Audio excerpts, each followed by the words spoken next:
morning, everyone.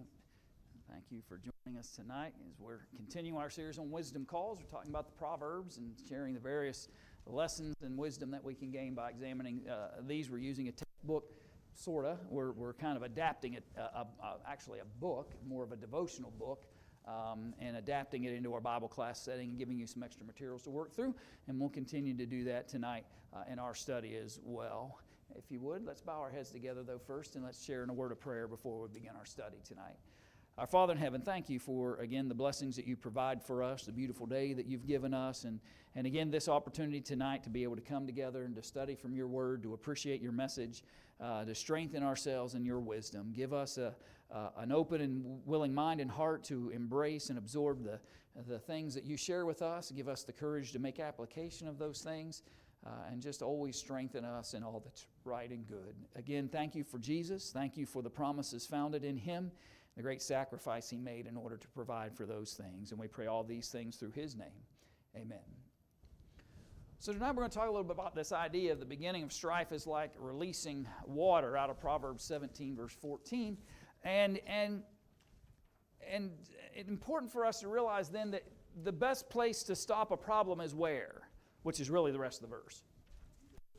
Before it starts, or at least when it starts, right? In the beginning is a much better time in order to be able to address those things. And at the end, here's the full verse from Proverbs 17:14. The beginning of strife is like releasing water. Anybody ever seen that happen, by the way?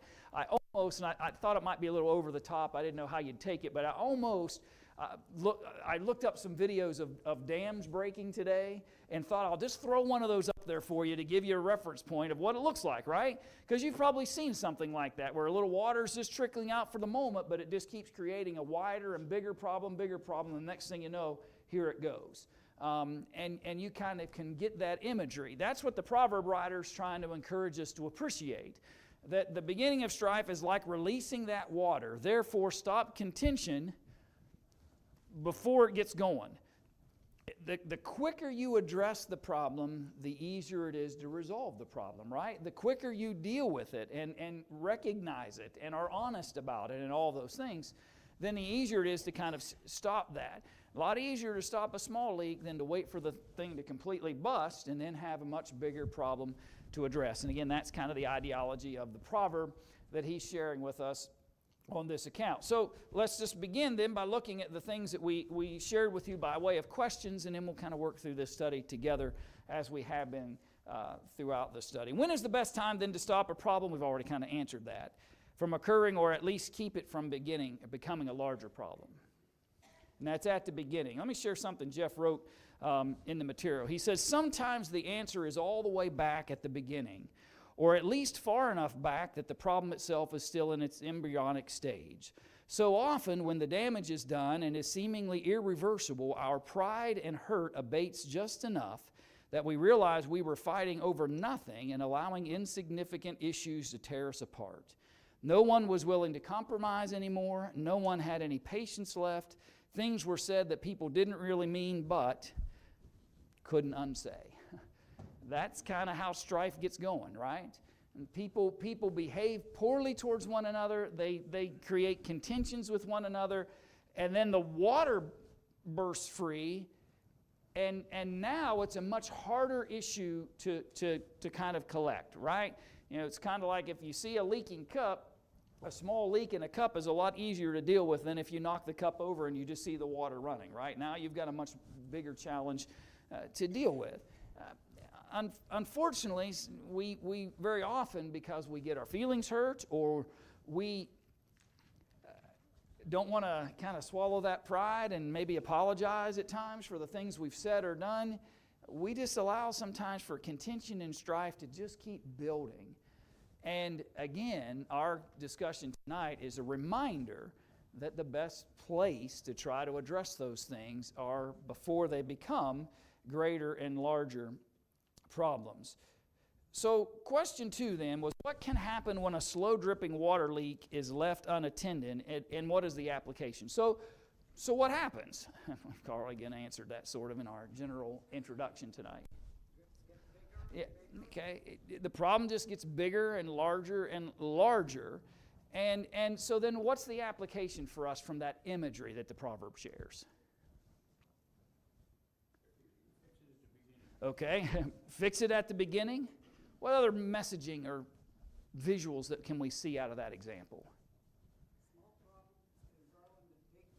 Okay, so what might seem like a small trivial thing in the moment, but if I just keep letting it create more and more issues, then now what was just something maybe even trivial has now blossomed into a much larger and more difficult issue to resolve.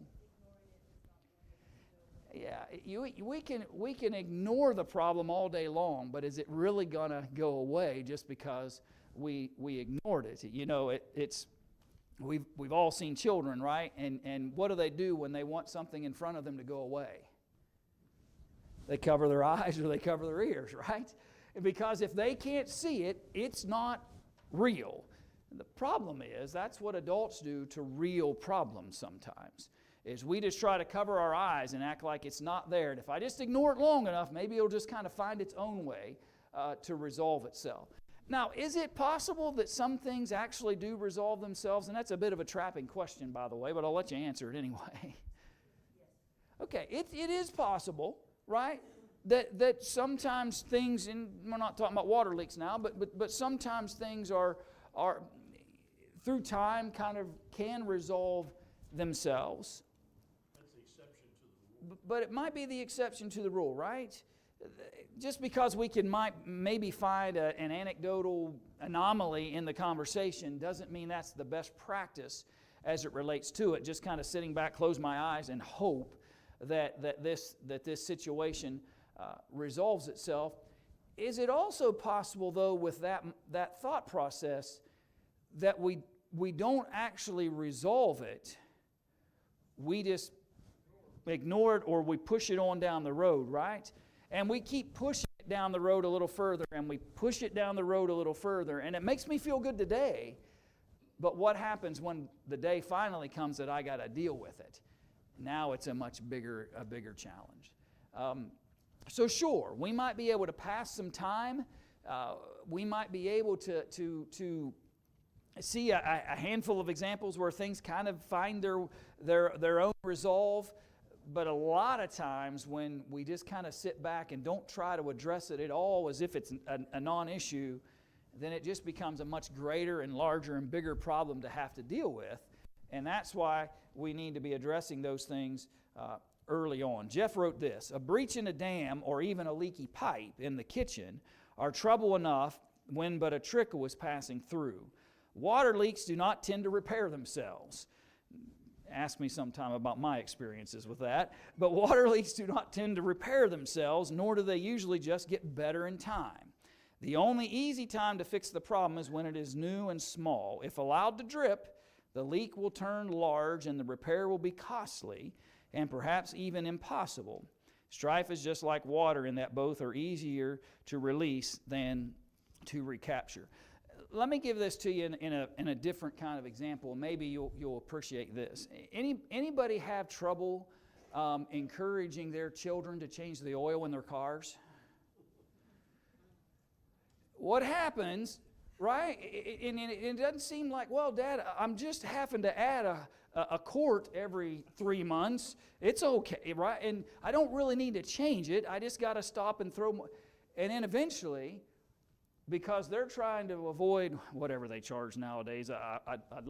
My brain goes to the old 1999 oil changes. Those don't exist anymore. But anyway, I don't want to spend that $40 or $45 today, but they don't realize that a $2,000 or $3,000 engine's a lot more expensive, right, to deal with. You and I can find anecdotal examples of what we're talking about. Sure, I may just not, I don't want to deal with that right now. We get a small leak in a pipe, and sometimes what's our answer to that? Tape. Say it again. Tape? Oh, maybe. Or what do we do? What do we put under it? What do we put a pan or a bucket under, right? Problem solved, right? Problem solved. It's got a bucket. It'll drip in the bucket, and that means every day or two I got to do what? Empty the bucket. Not a problem. And then you realize all of a sudden, now I'm not changing that bucket every day. I'm emptying that bucket every couple hours. And then that, right, it continues to create bigger and bigger and bigger problems. Address it as soon as we can, and we'll have a much easier path to resolving it. That's true with water leaks, as the Proverbs try to illustrate. That's true with a whole lot of physical things. It is especially true when it comes to relationships, when it comes to hurt feelings, when it comes to contentions, when it comes to strife, when it comes to sins and transgressions against one another. The longer those things are allowed to flounder and continue, bigger problems. And I'd like to say that probably all of us have seen both the successes and failures of that. Moments where we did, as soon as we saw a problem, we started to address it and tried to correct it, and we saw how quickly maybe we were able to do that. And we also know situations where we waited and we got angrier and angrier over time, and it just became much, much worse because of that. And that's what the Proverbs are trying to get us to avoid. About the tongue? Yeah. Stop it when we first hear it. Yeah. And if we can just muster the courage to do that, right? When that angry word is said or that contentious statement is made, I can take the bait, right, and start throwing fire to the fire, or yeah, and we only create a bigger problem. Absolutely. Any other thoughts or comments about that aspect? So question 3 adds another biblical example for us. So what had Moses allowed to affect his thinking in Numbers 20? There were 3 questions here. What kind of response did it create, and what did it cost him? So first question first. What had he allowed to affect his thinking there in that chapter? Okay, the people complaining, generically speaking, is what he allowed to begin to affect his thinking. Look at Numbers 20, verses 2 and 3. I'll share it on the screen for you. Is that working any better today, by the way? I changed a couple of ways I'm doing that today. And there was no water for the congregation, and they gathered themselves together against Moses and against Aaron. And the people chode with Moses and spake, saying, Would God that we had died when our brethren died before the Lord. They were... I try to be careful, right? Because I don't want to speak disparagingly of biblical history and things, but they were pitiful in the way they continually always found problem with something. And what was their always extreme reaction? We're going to what? We're going to die, right? They had witnessed the power of God through how many things? I'm giving it to you. 10 plagues, right? They had been witnesses to the power of God through the 10 plagues. And it didn't give them enough confidence except for the courage to leave. But the courage didn't go much beyond that, right? Get to the first barrier, the Red Sea. What do they say to Moses? Same thing they said here when the water wasn't good. You brought us out here in the wilderness to die. Were there not enough graves back there in Egypt? Couldn't we have just died back there and we'd just been buried and it'd been fine? You didn't have to drag us all the way out here. That's what they were saying to him. And now they come to a point where they don't like the water and they feel like they don't have enough and they're not being sustained in the proper ways. And they're right back to it. And it's interesting. Who are they really arguing against, by the way? God, right? This problem really is about their assessment of how well God is or is not sustaining them. But who received their anger? Moses did. Moses and Aaron, standing in front, they're the ones receiving the anger in which these people were bringing. And I'm not trying to make excuse for Moses here, but Moses is human, right? We can see that throughout Moses's work in relationship to service to God. He had great courage when he stood up for his people and got in the way and all those things happened that got him exiled out of Egypt to begin with. But he stands before God, before the burning bush, and God says, I need you to go lead my people. That's my shortened version. And what's Moses say? I can't. I'm not able to do that. Why are you sending me? I don't even talk well. How am I going to go convince somebody of anything? Very human response, right? And all I'm trying to illustrate here is that Moses has been through this over and over and over again. These folks that he has led out of Egyptian bondage find a way to gripe and complain and fuss at Moses all the time. And what I see in Moses here in Numbers 20 is what? He's frustrated. He's had it. He's had it. Now, all that being said, it doesn't excuse what he did, does it? Be careful. We're all can be susceptible to that, right? Where we just become so inundated with the same issues and the same problem and the same struggles and the same whatever, and we've just had it. The same people keep causing us the same grief and the same difficulties, and we've just had it. The temptation might be to begin to behave like them and to plunge myself into that contentious mindset. Moses may have a right to be frustrated. He doesn't have a right to do what he does next. It can be understandable that if he's disappointed and he would like for these folks to start having more courage and faith and trust in Jehovah, all of that would have been fair. But he can't react the way he does. And you and I have got to be careful that we're not getting baited by contentious people into behaving and making choices and saying things and getting involved in arguments that we ought to just step away from. Plug that water leak right off the bat. And certainly don't broaden the breach and make it even worse. So their complaints and their grumblings against Moses and the circumstances they found him in began this frustration process. But then notice what happens. Moses responds and reacts in verse 10. And Moses and Aaron gathered the congregation together before the rock, and he said unto them. Now you want to maybe argue, how do you know he was frustrated? I know he's frustrated because look what he says. Hear now, you rebels, right? That's the voice of a frustrated leader.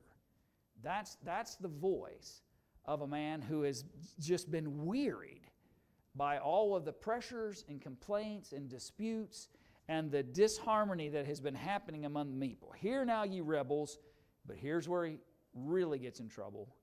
Must we fetch you water out of this rock? Now, I gave you somewhat the abridged version. What had God told him to do? So he'd given him instructions to go and how water would come forth, but that's not only, Moses didn't exactly fulfill that exactly right either. God still provided the water. But may I suggest to you, I think Moses got himself in trouble here when this became about him and not about God's work and what God was going to accomplish and what God was going to do. Moses let this get what we would say personal. Moses let this get personal.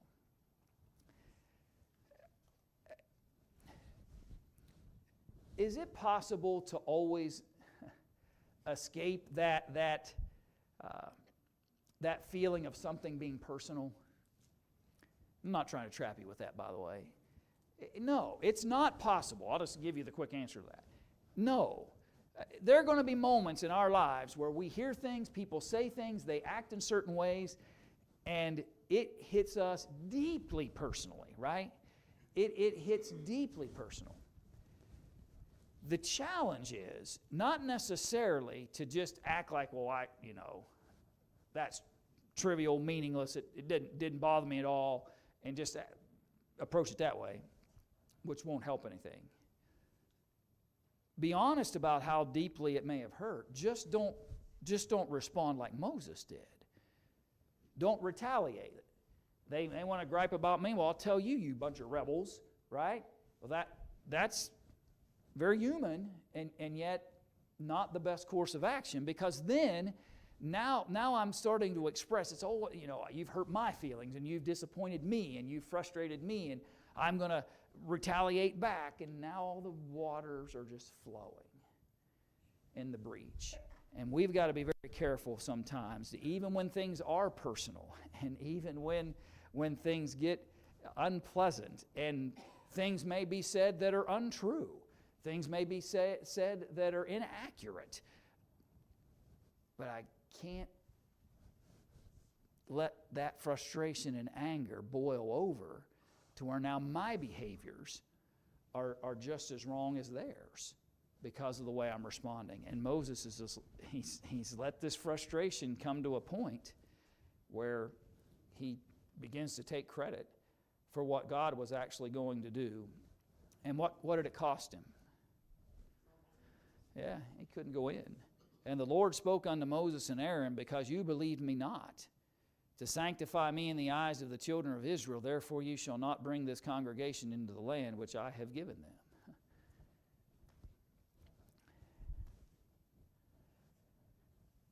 You see, the problem with retaliatory or reactive things sometimes, the contentious man, if he gets you riled up and gets you frustrated and gets you to act out of character and say things that aren't fitting and gets you to react, he's what? Yeah, he's happy. He's won. Because his intention was to cause contention and hurt and upset you and frustrate you. That was his goal. And if he sees that response in me, I just gave him the victory. I just gave him the reward for him sowing contention among us. And then I lose out. Now the challenges and difficulties, and now I'm the one maybe having to offer apologies, and I'm the one having to step back from a situation, and maybe I've hurt other people because I'm trying to deal with this in front of me, but the collateral damage of those that are around me in that moment is also, right? We've got to be careful. I'm not saying that things aren't frustrating and that we don't get disappointed and that people don't at times bring very personal attacks against us. But I got to be careful how I respond and react to those moments, because I may end up missing out on some very important things if I'm not cautious about how I choose. Was supposed to hit the rock? Yeah, there are more other times where he was given different kinds of instructions of how God would want him, and sometimes he did it right. This is the moment where he doesn't. One time he was told to speak, and he speaks and strikes. He does both. Any other questions, thoughts?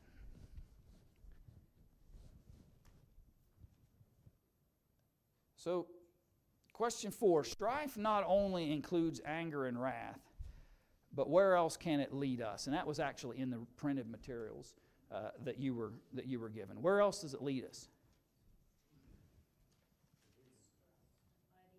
More stress, I think I'm hearing. Distress, right? Okay. Anger and dislike and other kinds of contentions. Here's what Jeff wrote. He said, strife includes anger and wrath, but it goes beyond that to an abiding dislike and distrust cast at another person. Have you ever been told to by, maybe you're in a situation, or if you witnessed let's say you've witnessed a situation, that'll make us feel better, but we just witnesses, we weren't participants. But somebody might say, you need to what? You need to cool off, right? You need to step away from this. You need to cool off. Because if we don't, and we just keep building this anger and resentment and wrath and ultimately dislike and even hatred towards towards other people.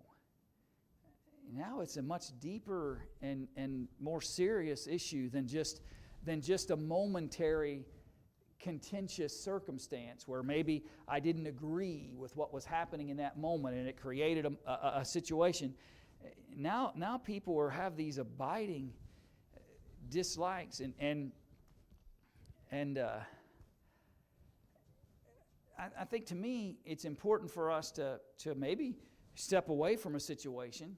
I think the greatest, and you've heard us use that before, but you think about Paul and Barnabas. Had a pretty good argument, right, over whether John Mark should go on the second missionary journey with them. Barnabas leaves, takes John Mark with him. Paul takes Silas, that's right, and decides to go in a different direction. But later the Scriptures talk about how John Mark was actually a benefit to Paul. What I appreciate about that is that contention in the moment had a cooling off period, but they didn't leave that scene with a determination that that person was a bitter enemy from that day forward, and that they disliked that individual and would never think anything differently about that circumstance. We've got to be careful, because sometimes contentions aren't just in the moment. They create in us a bitterness that roots us in the idea that I will never, right? I will never be kind to that individual again. I will never have any respect or love for that individual.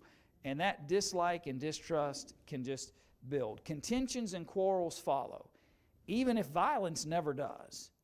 Hatred can become the reality of the situation, even if that abhorrent word is never applied to the combatants. In other words, you don't have to say, I hate you,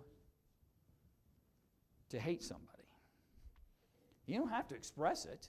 You may never say the words, but the way I act towards them, the way I behave towards them, the way I may talk about them, the way I want others to treat them,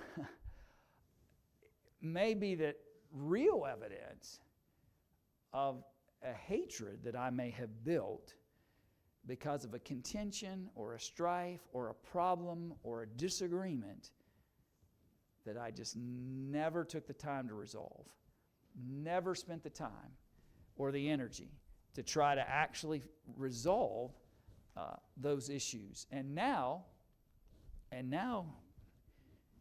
people have a strong dislike for one another that then begins to infiltrate and affect other people.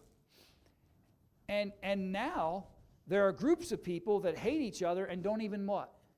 Don't even know why. They don't even know why. All they know is that my friend doesn't like that guy, and if my friend doesn't like that guy, I don't like that guy. And you know, misery loves what? Misery loves company.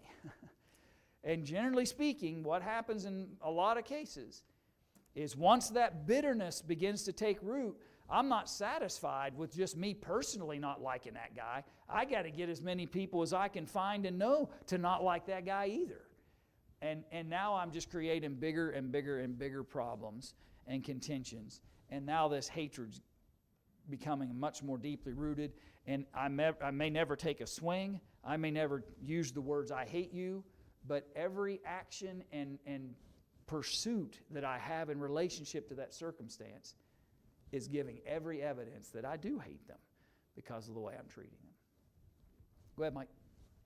Well, if you involve other people, you could be destroying their souls because you're going to destroy your soul too. Yeah. And it makes it even worse when I drag other people in the middle of it. People take sides, and that's not good. Yeah. And we've witnessed that, right? I suppose all of us have probably witnessed that very thing happen, where somebody has a problem, a situation, a contention of some type, and rather than actually resolving it, they're trying to go and create a group of supporters. And I suppose this is as good a time as any in our discussion to mention this, but sometimes the challenge is, rather than working towards resolve, I want validated.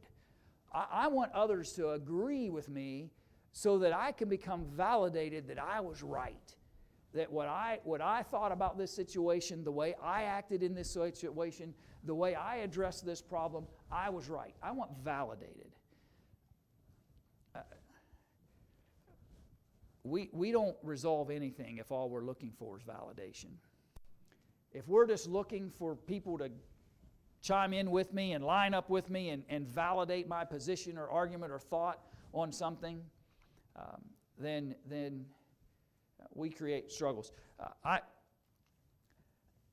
I get disappointed sometimes and struggle a little bit in even spiritual matters, issues and problems that have come up even among the church. And what I've witnessed sometimes, and the things I've read and the things I've seen, is people will make an argument and they'll say, well, I'm right because look at these 10 other preachers that line up with me. Or they'll say, that guy's wrong. Well, why is he wrong? Well, because he's aligned himself with these 10 preachers and they're wrong.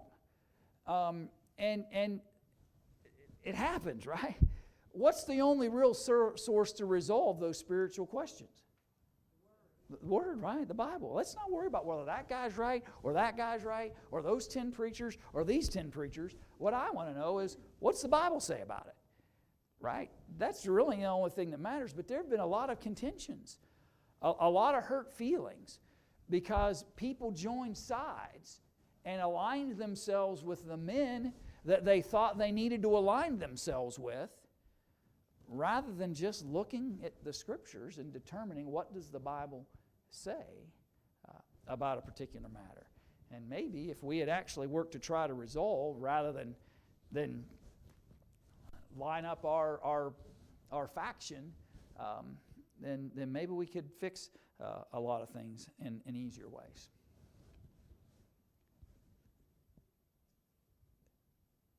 So the next question was, if we have struggled with these issues in the past, what great reminder is found in Colossians chapter 3? So what did you find there? Say your affection on things above, Okay. not on things on the earth. So, yeah. I think the first thing, and we could talk about then, as Bill mentioned, is what's your priority? Is it earthly? Is it heavenly? What's my goal in all this? And if my goal is to, number one, is to be blessed with heaven someday, and to want as many as I can encourage to receive the same, then I'm not going to get tied into these arguments and contentions as so often we do. What else may have you seen? In the past, and it said that we're buried with Christ and our sins are hidden or forgiven. Yeah. That's not who we are anymore, right? That as we were buried with Christ through baptism, we come out of that a new creature. We're different. And I might have been a contentious person at some point in my life. I might have been somebody who was, just raring for it, right? Ready to, anybody wants to fuss, I'll argue. I'm ready to do that. But I'm different now. If I belong to Jesus, I'm different. And I think about these things differently. And I think that's an important lesson out of that text as well. What else might have you seen? I'm just writing what we said, by the way. Anybody else have anything different? I just wanted to make sure that we didn't miss anything. But you don't have to worry about it anymore. Yeah. I mean, if you're going beyond that, you don't have to worry about it anymore. It's not part of thought processes anymore because the mind is renewed and thinks differently as servants of Jesus. So according to Matthew 18, what can help in stopping the problem from growing? Okay, I hear the word patience in that. Okay, and I think that's part of what we were looking for here. Let me just share with you. Whoops, I didn't realize that was going to go away, but you remember the question. So I saw 5 things throughout that whole chapter. In verses 1 through 6, what he talked about, right, was that we need to have the humility of a child, right? We've got to have that humble spirit like a child. Do children fight once in a while? How quickly do they forget? Pretty quick, right? They tend to resolve things a lot faster than adults do. I'm not saying again that that's a perfect statement, but it's generally true. Fussing for the moment, but it doesn't take them long. Adults are the ones that hold grudges and hold years and years of resentment and can remember every ill thought or word or that's ever been spoken, right? Children tend to have enough humility about them to get through things in a much better way. And Matthew 18 encourages us to have that humility of a child in the first 6 verses.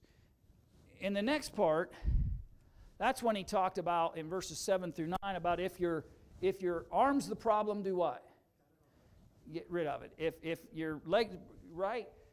You're better off to get cast away, cut off, and remove anything that's creating something that would keep you away from your service and relationship with the Creator. I may have to put a lot of things behind me to be able to resolve conflicts and challenges that I might find myself in. I may have to cut away some pride. It's not necessarily a leg or an arm, but it might be some pride that I need to cut off. Maybe it's that personal vindictiveness that I might be harboring towards somebody. There are all kinds of things that might be creating a situation that I need to cut away in order to be able to resolve conflict. Verses 10 through 14 talked about the fact that God wants everyone to be saved, including the person I'm arguing with. That's an aspect, by the way, of Scripture that repeats itself on several occasions, where He reminds us that when you argue with man, you're arguing with that which was created by God. When you're fighting and contentious and creating problems for other people, well, those are the very people that Jesus went to a cross in an attempt to save and bring into right relationship with Him. If I will look at the person I'm trying to fix a problem with, not as an adversary, and not as somebody who needs to be straightened out, and not somebody that needs to treat me better, and all those kinds of things that just foster more problems, and think of them as a created being of the God of heaven, and treat them with at least that humanity level of respect, then maybe I can get past some of the challenges and difficulties and would treat people in better ways that might resolve conflict and difficulties. Verse 15 through 20, that's then the text that talks about that pattern. If you've got something, go do what? Go to him. Go between you and him alone. If he'll hear you, you've gained your brother. Then if he doesn't, then do what? A couple witnesses, right? Take you a couple witnesses. See if they can establish what's being said. And when I see that text, by the way, I've always thought about the fact that that's what happens sometimes when trying to resolve contention, is somebody say, well, I didn't say that. Oh, I didn't do that. Oh, yes, you did. Oh, no, I didn't. Oh, yes, you did. Oh, no, right? Well, you get a couple witnesses involved in that conversation. Their job, really, isn't necessarily to judge. Witnesses don't judge, by the way, right? Witnesses aren't judge and jury over a circumstance. Witnesses are there to establish every word. That's what the text says. To determine, what did they say? The two parties have come back together. They try to have a conversation to resolve this. Now, they can't argue back and forth about what one said or didn't say. You got two witnesses there that can establish what was actually said to keep the conversation honest, for lack of a better word. And then if they want to fix it that way, then you might have to involve the whole church. But that's that process. And if we'll do that, we might save a lot of contentions, a lot of strife, a lot of arguing, and a lot of difficulties might be able to overcome. And then finally, the last section of that, he talks about forgiveness. And the truth of the matter is that when you're trying to resolve contentions and strife, there's going to have to be a lot of forgiveness offered and most likely some forgiveness received in order to resolve those contentions. And I think that we sometimes forget that tremendous aspect, important aspect of resolving contentions is that willingness to forgive and also the willingness to receive forgiveness so that those things can be resolved.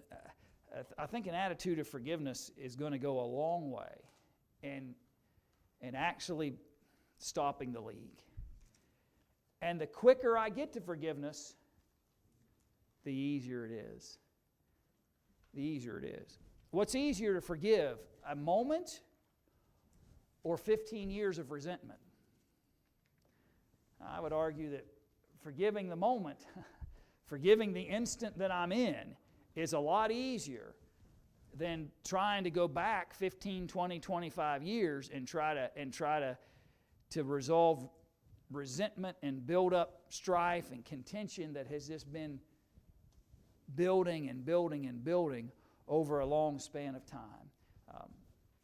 We've got to stop the strife before the waters get released and get it at the beginning. And finally, how should we react to one who is simply being contentious? And I gave you 1 Corinthians 11:16. Let me share the text with you and I'll tell you why. He said, "But if any man seem to be contentious, we have no such custom, neither the churches of God." Now, I know what you're thinking, and I've left myself no time tonight, and I had no intention really to talk about the covering tonight. That's not my point. I know that's the text, but that's not my point. Right? We can talk about the head covering some other time. I'm not telling you when that'll be, just some other time. But my point is this. Sometimes you've just got to let the contentious man go. And he told those in Corinth, listen, I'm telling you what you need to understand about this topic. Paul delivers that message to them.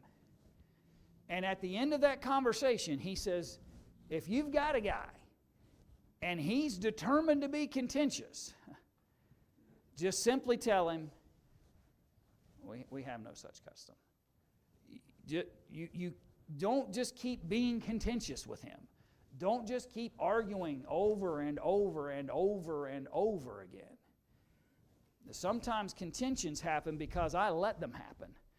Because sometimes once something's been asked and answered repeatedly, then we need to be honest that somebody may just be trying to be contentious, not actually trying to look for answers. And I didn't, again, leave myself to chase that rabbit hole either tonight. But I think there are times where we've got to be honest about that's really what's going on. I want to be helpful and try to answer anybody's Bible questions. I want to be as open as I can to discuss as long as necessary to help somebody understand what the Bible teaches about something. But there are times where it's pretty obvious that they're not interested in a Bible answer. They're interested in arguing. They're interested in causing contention. And at that point, a much simpler response may be necessary and step away, because the contention isn't going to help resolve anything. And that's why I threw that text out there at the end of our study tonight. And a couple years from now, I'll talk about the subject itself.